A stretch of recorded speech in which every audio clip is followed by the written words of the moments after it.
Hey, what's up guys? Todd here from Whale Guitar, where we teach you music through your favourite songs. And today's song is Riptide by Vance. Now this song is was a huge hit for him, Aussie guy, awesome song, really good for beginners. If this is like kind of your first kind of attempt to play a song like this, the chords are kind of foundational chords in guitar playing.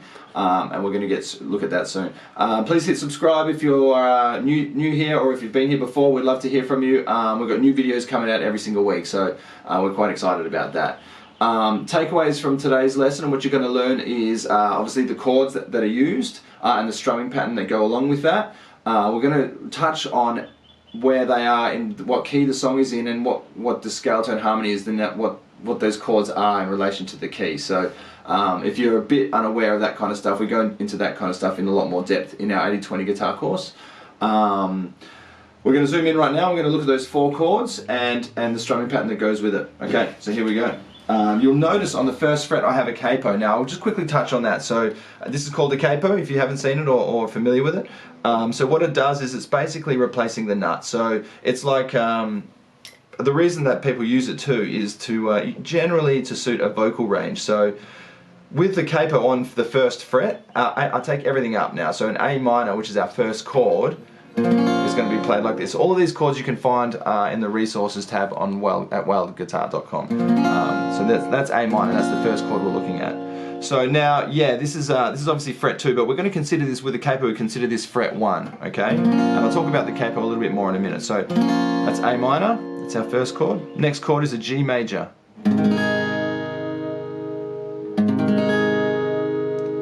The third chord is a C major. And then the last chord that we don't play until we hit the bridge of this song is an F major 7. So be careful with this chord that we're only playing those 4 strings, okay? F major 7, cool. Let's go straight into the strumming pattern. So the intro of this song it goes A minor, G, and C, okay? And the strumming pattern's going to go down, down, up, and then we change to a G. Down, down, up, and then move to the C. And we do that strumming pattern twice on the C. Down, down, up, down, up, down, down, up, down, up. And this is like the majority of the song, is these 3 chords in that kind of progression.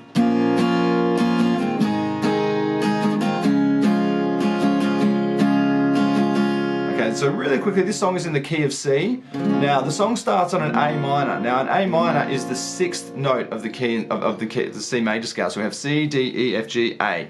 A is the 6th. It's always a minor chord. That's our minor 6 chord. We're then going to a G, which in the key of C is a 5 chord. C, D, E, F, G. Okay, so there is our 5 chord. It's a major chord, and then we're landing on a C, which is our 1 chord. So this is what we call scale tone harmony, and understanding if it's a major or minor. As I said earlier, we kind of go into that in more depth in our 80-20 guitar course. If you're interested, you can find that at whaleguitar.com. So yeah, moving on. We've just got the introduction to this song, which is the same strumming pattern. And we do that chord progression twice.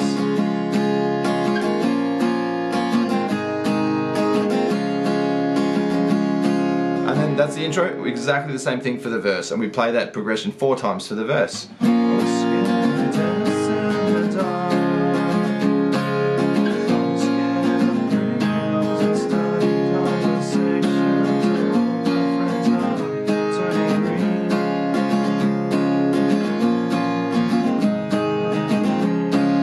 The pre-chorus is exactly the same again, 2 times through. And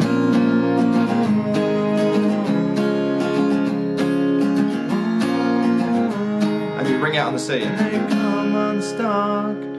Okay, so that's our intro, verse, and pre-chorus. Nothing has changed yet, okay? Not until we get to the chorus. Now it's the same chord progression, a different strumming pattern. We're going to go down, down, up, down, up, down, down, up, down, up. 2 times on C, up, down, up, down, down, up, down, up, down, down, up.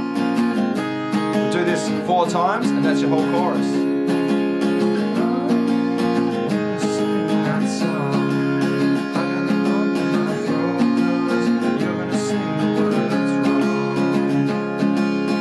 Cool. So So far that's our intro, verse, pre-chorus, and chorus. Following that, we have verse 2, a pre-chorus, and a chorus, which is identical to what you've just played. Following that second chorus, we go into this little solo finger picking part, okay? So I might get you to zoom in, Chad. We're going to check this out in a sec. So what you're going to do here for this part is have your first finger flat across the third, what we're going to call the third fret, because now with the capo we consider this 1, 2, and 3. I want you to cover the first 3 strings and put your third finger, what would we call fret 5, on the third string, and then the little finger underneath that, okay? What I'm going to do is lift this little finger up, and I'm going to be playing the second string, which is with this third fret with the first finger flat, and I'm hammering that little finger on, okay, onto the 5th fret there. I play the string once, and I hammer that little finger on, okay? And then I repeat that note with the little fingers pushing down on, so. And then I hit the first string, and then I hit the third string, and then back to the second string. And we do that do that idea 4 times, so it goes.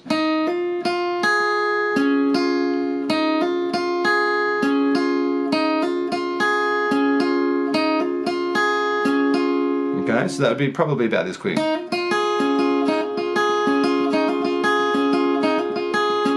And then we go into our bridge. Okay, so our bridge is basically an A minor, G, C, and the F major 7. And we do the same strumming pattern as the chorus, but we do it twice. So it's like down, down, up, down, up, down, down, up to a G,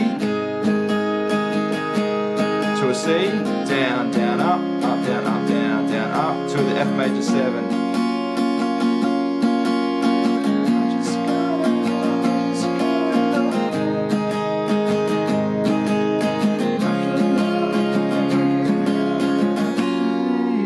I think we're just going to ring out on that last F major 7.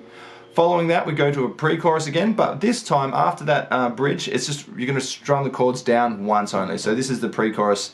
Swear she's destined for the screen. We're just ringing those chords out with a 1 downstroke. A minor, G, you've ever seen. And then we go into the chorus 4 times through the. We go through the chorus 3 times, and that is the whole song, and you're done. So.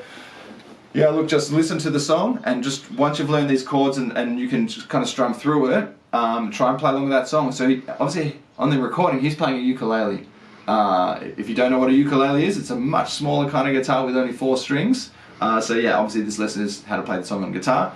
But yeah, you can go check him out on YouTube or whatever. Just really quickly regarding this capo. Now I said it can depend on the vocal range. So if I was to sing this song,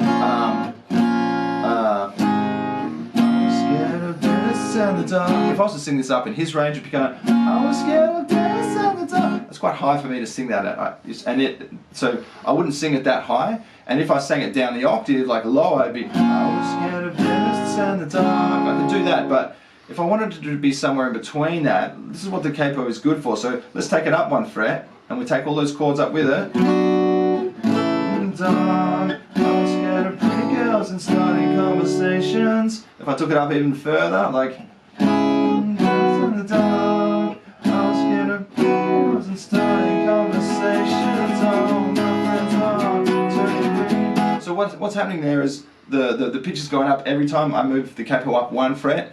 My vocal range is, I'm just kind of, the reason I might take it up is to experiment with where my vocals, it feels comfortable for me to sing, or if I'm not singing, if there is I have a vocalist, if I'm playing a duo or something like that, you would use that to find the range that suits the vocalist. Okay, so that's what the capo is really good for. Now we use it on fret 1. That is the key of the song. So if you were to be playing along with a recording, you'd want the capo on number 1. Standard tuning. Standard tuning, that's right. So you tune the guitar in obviously standard tuning, E, A, D, G, B, E. Yeah, rather than like if you heard the song and you didn't know they used a capo, you know, some people might tune their strings up, which is not what we want to do. So yeah, anyway, we'll leave it there for today. We hope you've enjoyed that lesson. If you have any questions or comments, please let us know. We'd love to hear from you. And once again, if you have if you wanted to take your playing a little bit further, please go to whaleguitar.com, where we have a few different courses on offer there. In particular is our 80-20 guitar course, which takes you from knowing absolutely nothing about guitar playing to like creating your own music in a short period of time. 3 months. 3 months, yeah. Which is pretty short. Yeah. To be able to write and create your own stuff. So yeah. Anyway, love to hear from you. See you next time. Bye. You.